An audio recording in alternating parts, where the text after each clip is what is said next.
Hey there, Dave Paulides, K&M Missing Project, copyrighted edition for our video page. And that beautiful lake behind you is Whitefish Lake in Whitefish, Montana.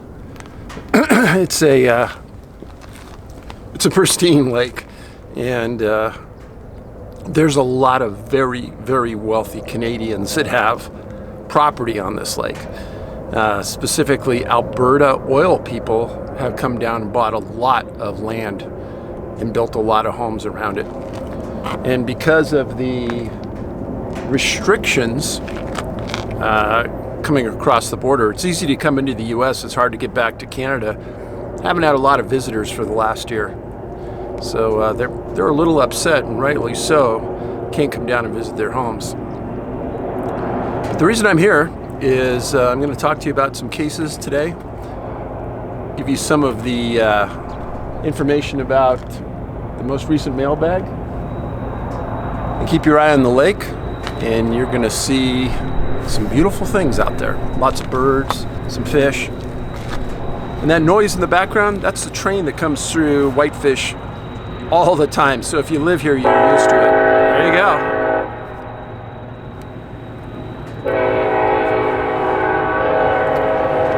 So the first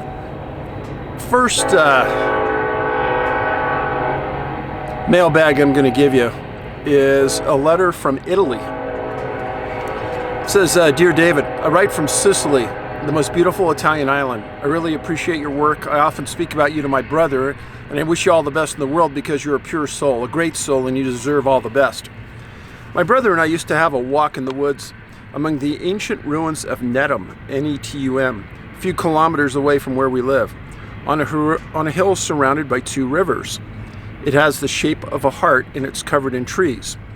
One day, just after dinner, my brother Vincenzo and I went to this place. It was a hot summer evening, and the summer can be cruel here in Sicily. Even the nights can be hot. It was not so late, and hot evenings can be unbearable here, so we go to the seaside or up to the hills looking for some rest. That evening, we both felt unease, but none of us said anything. A few meters from the entrance to the woods, something scared me to death. All of a sudden, a deep darkness surrounded us. No moon, no stars. Everything seemed to have been swallowed up by the dark, and I was shivering, feeling cold and sweating. I stopped the car. It was literally impossible to see. The lights couldn't penetrate the darkness, and I was really, really scared, feeling that something was hunting us. I was sure that keeping on that road, we had found our death. Don't know how to explain it, but I drove back as fast as I could and my car could travel. Vincenzo felt the same way, and we both were absolutely sure that something was following us. No rational thoughts, yet we felt it. It was invisible, but it was there, and it followed us till we got home. As we got into our home, I started to pray. I don't remember anything about that night. I only know that I found myself standing by a wide window in my kitchen in the morning reciting scripture in tears. I was tired, deeply tired, and I don't remember a thing of all the hours that night. From about 6 to 10 in the morning, I missed everything. Vincenzo and I, we are the most sensitive. We feel negativity. We know if something evil is around. From that evening, we promised each other to speak about those feelings, to follow our sensations and instinct, not thinking of sounding ridiculous. It doesn't matter. I never told this story. Nobody could believe us, and I found you in a precious friend and a master. I thank you with all my heart, and I have you in my prayers. Unconditional love. I'm sorry for my bad English. Yeah. A lot of mails the last month about things like this and about invisible type entities. And since we did Missing 411 The Hunted, the movie, which is available free on YouTube, I've had a lot of people tell me that they've seen something very similar to what we depicted on film. And I don't think it's a cause and effect because we bring it up, people are saying it. I just think that they've never had a venue to say it in the past. And because of that, I think now is a safe place. This is our village, this is us, and people can come here and say it freely if they've seen it. And you know, I've read other letters in the past about that. Now, the second isn't a letter. It's a news article that came out just recently about Eastern Oregon. Now, I haven't talked much about this, but I will. I'm going to start. And that is animal mutilations. Now, if a lot of press out there has poo-pooed this and saying, oh, it's just some satanic cult doing it. No. And how do I know this is true? Because I have a very, very good friend that was the head of one of the biggest investigations into this topic in the world. And they went at this for years. And this friend of mine gave me many of their case files. And I've reviewed many of them. This is something that's being done probably by two different groups. One is probably our own government. And the second group, we don't know. But let me read you this article and I'll explain to you. The article is from April 19th of this year, and it's by a reporter, and I give credit where credit's due. Garrett Andrews from the EO Media Group. It says, cattle mutilations perplex investigators. As I've said in the past, a lot of reporters do an absolutely crappy job of reporting, and they don't do any investigating. I give it to Garrett. He did a really good job on this article, and that's why I'm reading it to you. The udders appear to have been removed with precision, straight, even cuts as if made by a sharp object. The reproductive systems had been cut out cleanly as well without disturbing their organs. There was no indication of predator activity, and perhaps strangest of all, scavenging animals appeared to have been hardly touched by these 6 cow carcasses found in a 7-day span on ranch land in rural Crook County, Oregon. So, a commonality to animal mutilations is that predatory animals stay away from them. There's a lot of theories to this. Is there some type of scent that we can't identify? But I personally think it's almost as though these animals have been wiped clean. They don't deteriorate as fast as other dead animals. And if there's no germs, if there's no mites, etc. on the animal when it's laid down, it will stay a long time. Where predatory animals are used to a specific scent. If that scent isn't there, they won't come. Keep that in the back of your mind. Detectives with the Crook County Sheriff's Office, longtime ranchers, and a Prineville veterinarian who reviewed evidence from an ongoing case say they're stumped by the unnatural deaths. Another thing that's common, some ducks out there, that's common by mainstream media to poo-poo this is to say, oh, it was wolves that did it, or it was predation or whatever. No, it was unnatural. It didn't occur in a natural setting through natural means by animals in that area. But the mutilated cattle might be more ordinary than they seem, according to Brian Dunning, a Bend-based podcaster committed to deflating wild claims. This reads like a very typical case, he said. Crook County Sheriff John Gatney said his office has no leads, but cautioned there's no reason to panic.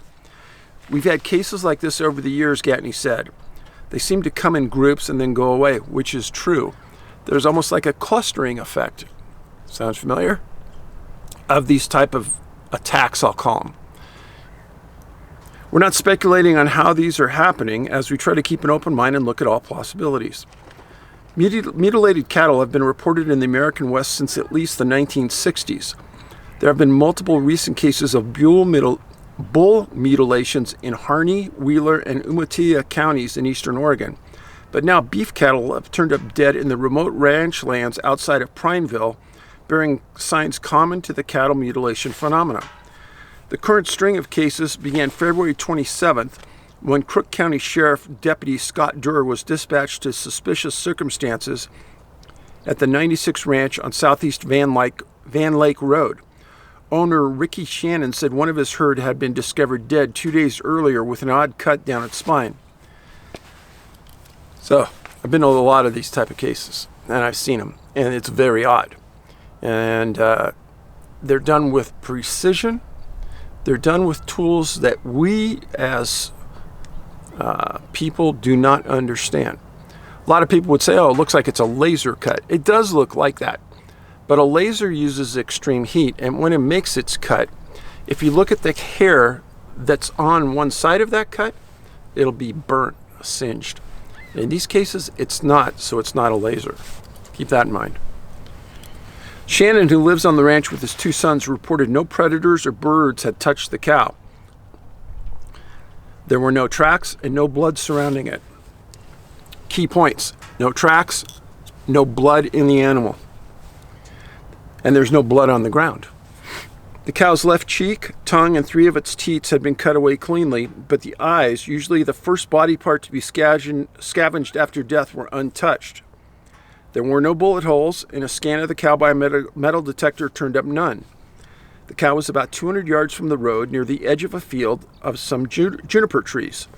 There were no vehicle tracks near the dead animal, no footprints of any kind.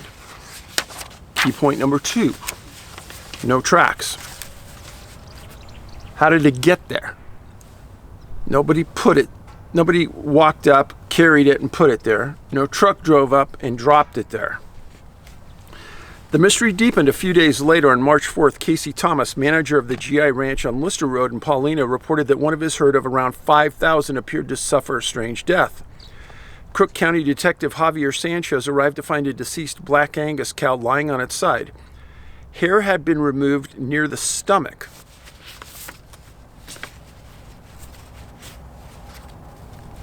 Bear with me here.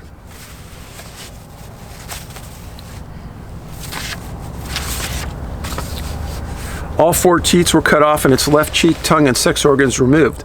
Between the front legs, an uneven patch of hair was missing, and in the middle was a prick mark, Sanchez wrote in his report. The next day, Crook County Sergeant Tim Durheim was dispatched to a report of a wolf kill at McCormick Ranch in southeast Bear Creek Road, but it was apparent no wolf took down this cow. Durheim noted several straight incisions on the animal. The udder had been removed, and the circular cut was made around the anus, and reproductive organs removed without puncturing the gut. The left cheek, eye, and tongue had been removed. Those parts are super typical of what's happening here. It's not like somebody's stealing meat to eat. These are specific things done to the animal in specific areas, time after time after time. Again, as I noted, straight, clean incisions were on the cheek, Durheim explained. Durheim examined the carcass and found a puncture wound between the neck and the shoulder, but no bite marks. There were no apparent animal or human tracks immediately surrounding the carcass, and only very minimal blood in the area. I know from personal experience, if an animal is killed or scavenged by predators, there's typically a very large, bloody, messy area around the carcass, and there was none here. Now let me show you something. So this is very, very typical. And if you notice, this is very precise cut marks around the mouth. Now, there's no blood. You can see there's no blood on the ground. It's almost like a laser cut this out, but this wasn't done with a laser. These are super advanced techniques that we don't even understand, and the medical community didn't understand. Dozens of veterinarians have examined these animals over the years, and they can't explain how it's done. And there's hardly any blood at all in the animal, which is a very difficult thing to understand. Now, if you look at this, there's a picture, and this entire area around the teats is all cut out. No blood, only the top layer, and down here as well. And then the eye is missing, and there's wounds down along the center gut area. Again, very unusual, highly unusual cuts. Nothing that a predator could do this. And the predators stay away after the animal's found dead. There's no track marks at all for days.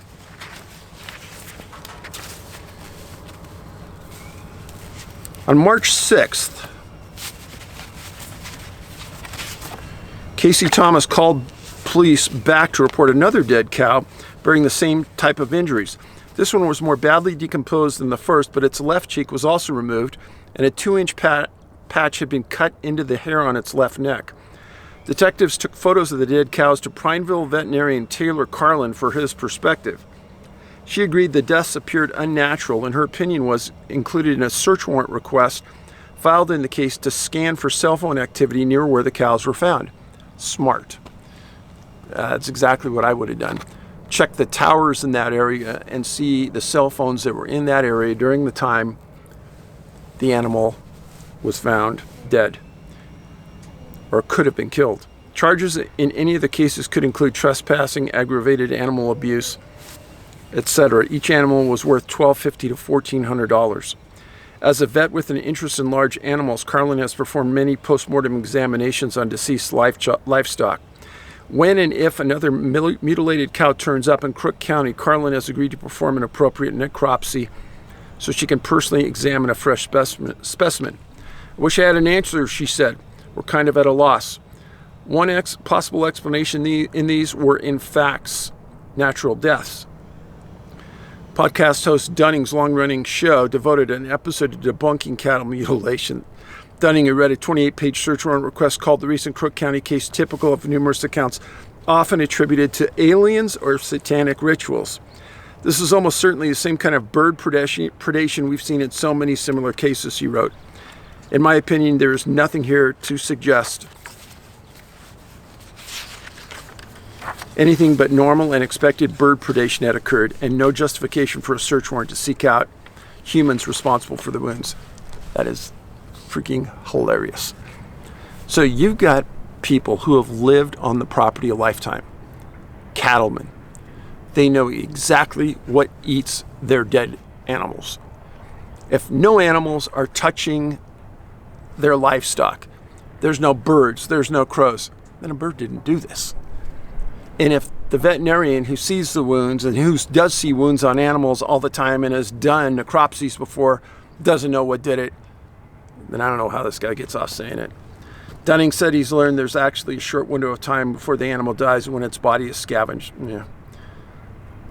Carlin, the veterinarian, is awaiting the results of liver and blood samples she sent away for lab testing. Police have sent hair samples to the state crime lab on the chance that they don't belong to the bovine.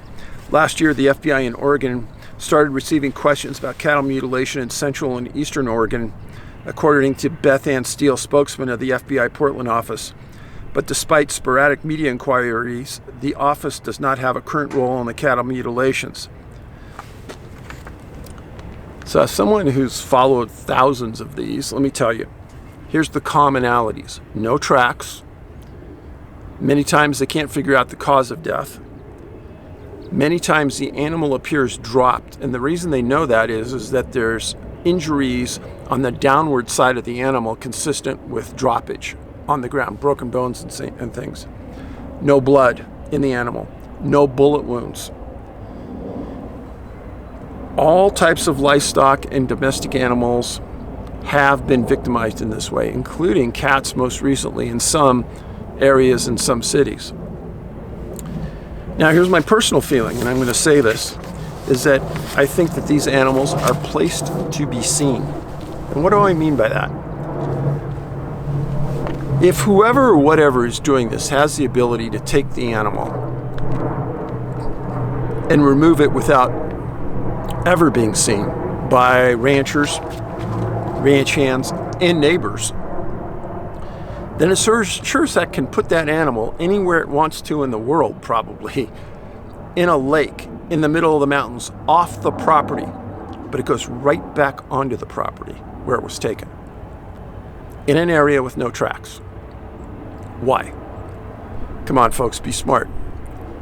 It's because they're trying to send a message. But what is the message? Is it the message something about that animal? Something about that herd?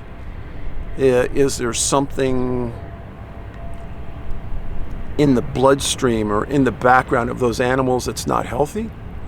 You've got to be thinking along these lines because they are placed back exactly to be seen. Now, why am I telling you all this? So let's talk about what I just said. The commonalities. Dropped, placed, unknown cause of death. Sound familiar? Yeah.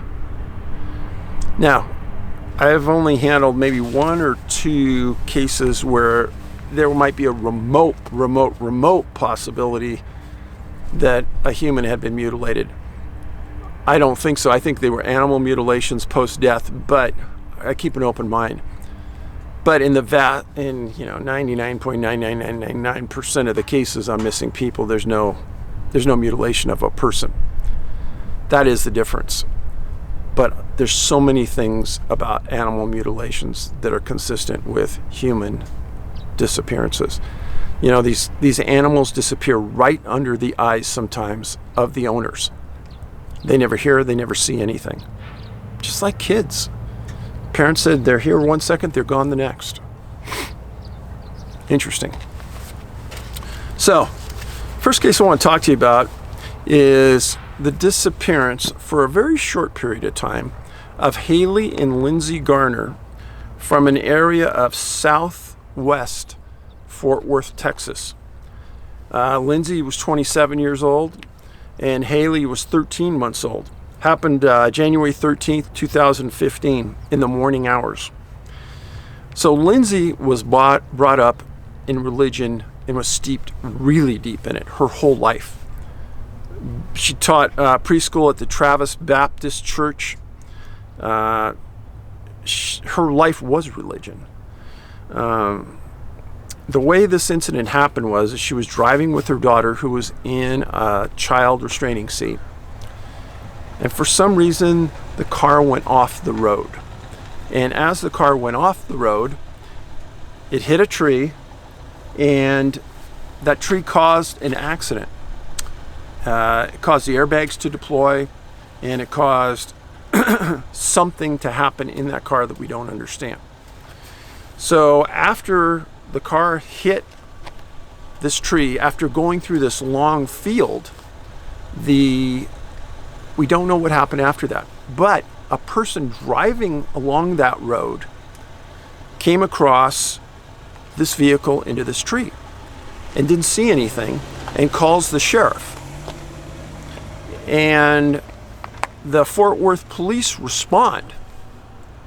Well, this woman in this car waited after she called the police for the police to get there because she was concerned, and she had little kids in the car, otherwise she would have gotten out to see what was happening. So this was about 8:30 in the morning. Police respond, they see the airbags deployed, they see the front left door open, and it's about 300 yards through this field. It's a long run. 300 feet through this field, a long run to where it hit this fence. And it just seemed like it went through a regular field, hit this and crashed. It was weird. But the police come and they call for a fence repair because there was a damaged fence in the area. Well, at 11 a.m., the fence repairman arrives, and 500 feet from the car, laying in the field, kind of off center from where the car was, they find Lindsay laying on top of her daughter, who's still in the car seat, and both are naked. And the distance between the car and the bodies, there was the clothing scattered along that route. There was no injuries to either body. The police had no explanation how their officer was unable to see this when they first responded. And the Tarrant County Medical Examiner took custody of the body. The bodies were about 200 feet from the roadway, and they were very close, like a quarter of a mile from a huge lake. So this is Lindsay and Hailey. And again, very steeped in religion.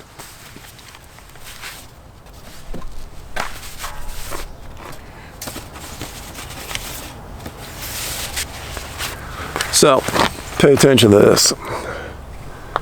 This is the crash site. Came down, this is a very busy area, a lot of medical facility in this area. Benbrook Lake is right here. She went through this field, crashed into this fence. This is not a very remote area, folks. This is an area with a lot of traffic and a lot of people. It doesn't make any sense that she would have crawled out, laid down, and died. No sense at all. And you can see it's less than 1/8 of a mile to this housing areas and medical offices and medical facilities. And it wasn't the middle of the night. It was in the early morning of the daytime, 8:30 in the morning. So the medical examiner comes back and says that the cause of death is hypothermia. Well, son of a gun. We've heard this before. Now, they said that as she got out of the car, she must have been stripping her clothes off and her child's clothes. So friends, let me tell you, you got a 13-month-old child that's in a child restraining seat. A woman the size of Lindsay would take 2 hands to carry that seat at all away from the car.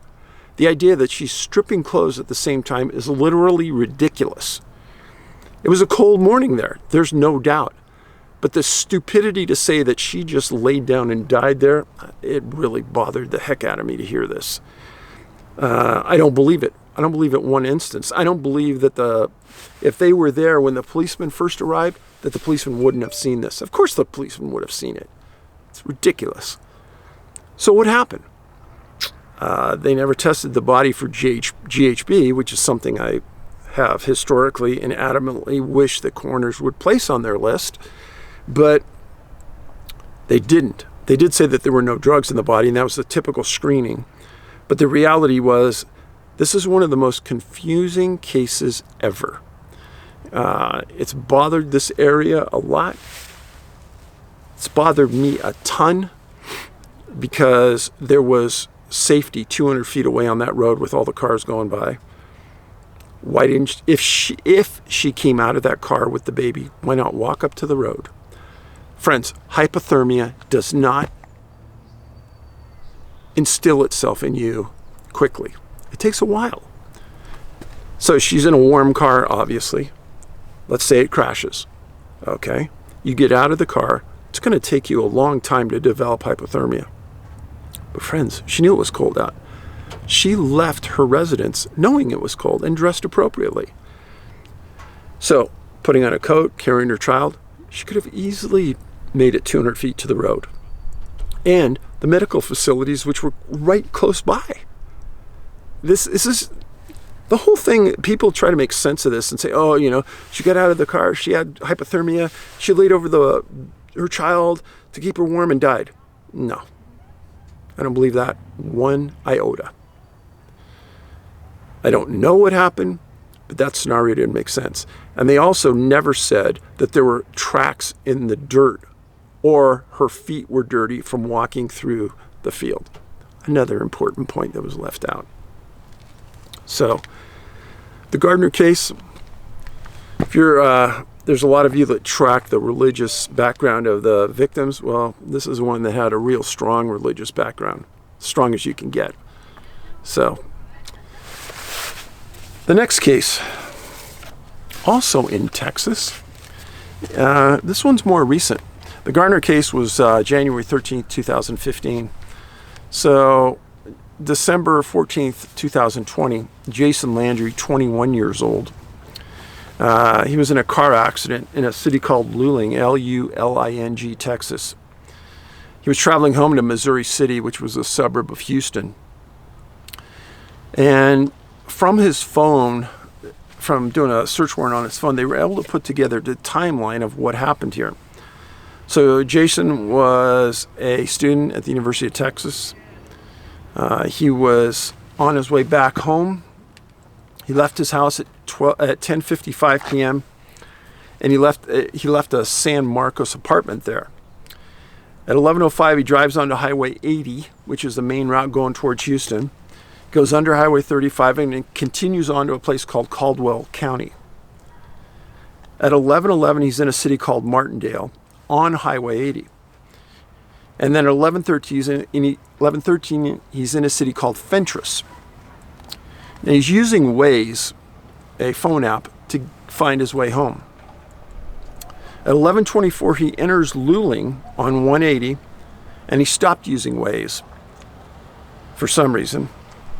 And he goes under, and then he makes an abrupt northerly turn and goes off his route to Houston. And the digital footprint that he did have ends, strangely. So when he goes off course, all of a sudden his phone stops transmitting. Now, his car is found 4 miles north of Luling, off track. Texas Department of Safety trooper responds, finds that the car had heavy damage. It looks like it probably rolled over. They brought canines to the scene and they tracked his scent a quarter mile back towards Luling, and then it abruptly stopped and it disappeared. His father was notified, and his father responds, gets there about 2:30 in the morning. 900 feet from his son's car, he finds his shorts, his underwear, and a wristwatch, along with a backpack, his son's backpack, with some deceased fish that his son was bringing home with him to keep alive. Now, let me show you this. So this is the map. He lived in San Marcos. He takes this route, goes down.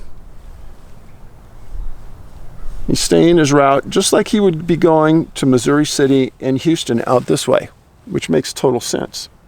He gets to Luling and he makes a 90-degree turn and he starts going north. It's about 4 miles from right here to right here. And they think he went off course, ran into a dip, rolled the car, crashed. The right front passenger door was still locked. There was gas in the car.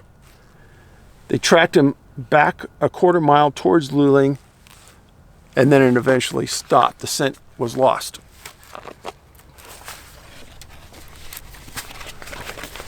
This is Jason. Jason's never been seen since December 14th of last year. His parents are frantic. This doesn't make any sense, folks. Doesn't make any sense. How many of these type of incidents have I talked to you about?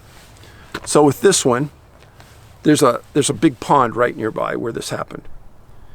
He was a very healthy young man. He was a student. He was smart. There was an accident. There's no trace. There's no scent trail. What happened to Jason Landry? How many times have I talked to you about accidents where strange things happen like this?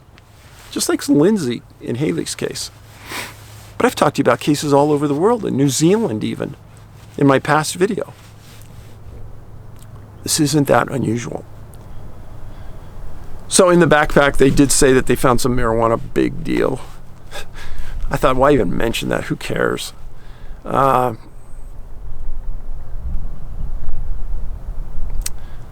People have asked me, Dave, when are you going to do a book about Texas? Truth is that there aren't that many cases in Texas. And I can't explain why, but there just aren't. That whole southern part of the United States, excluding Georgia and going north, it starts to get more. There just aren't a lot of cases. And those are areas with tons of water. So it's peculiar.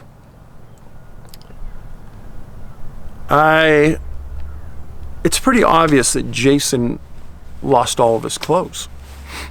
So missing clothing. Very similar to what Lindsay and Hailey experienced. But why? Why would Jason strip his clothes?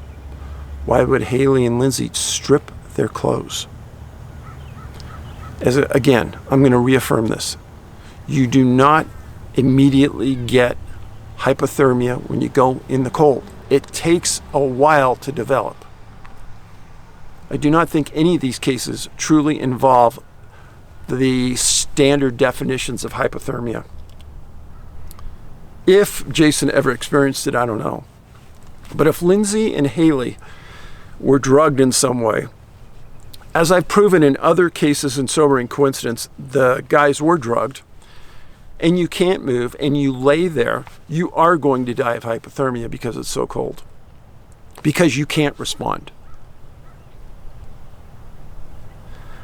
And I don't blame law enforcement for not figuring this out, because it's a very confusing situation. And local reports for local consumption, that's kind of the way it is in most of these incidents. I wish that these explanations I give from a purely law enforcement perspective would get out to the mainstream, and that law enforcement officers from all over North America would start paying attention. But I really doubt that mainstream media is going to pick up this topic and run with it. Again, the best thing we can ask for is that you spread these on social media and say, hey, these aren't outlandish theories that haven't been proven. In fact, Dave proposes no theories. He gives you a lot of facts and lets you come to your own conclusion. I do say that Jason has never been found. Where did he go? They brought in canines. There was a week-long search. There was air support brought in. They marched shoulder to shoulder through fields. He's never been found. Where did he go? Where did he go naked? So, not normal. So anyhow, I have deep respect for the Landry family, and I'm super sorry that they went through this. And I hope that they get some closure with their son. They deserve it. He deserves it. And my prayers are with them. I want to thank you for the continued support and all the nice notes that you've sent over the last couple of weeks have been just phenomenal, so thank you. And remember, like I said earlier, we are a village. Be responsible, be polite, and be respectful of each other, even if you disagree with their thoughts or ideas. I don't expect you to follow and believe all of my thoughts and ideas either, but be respectful. I hope you have a great week. Thanks for watching.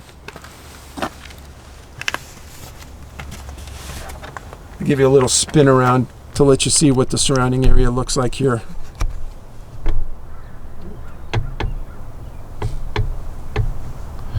Right on the other side of that sign is Big Mountain Ski Resort. And you're kind of looking north right there towards Canada.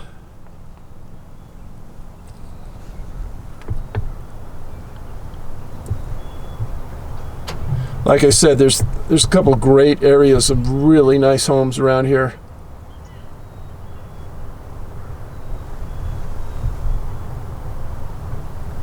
So, thanks for hanging with me. Hope you enjoyed the segment. Have a great week.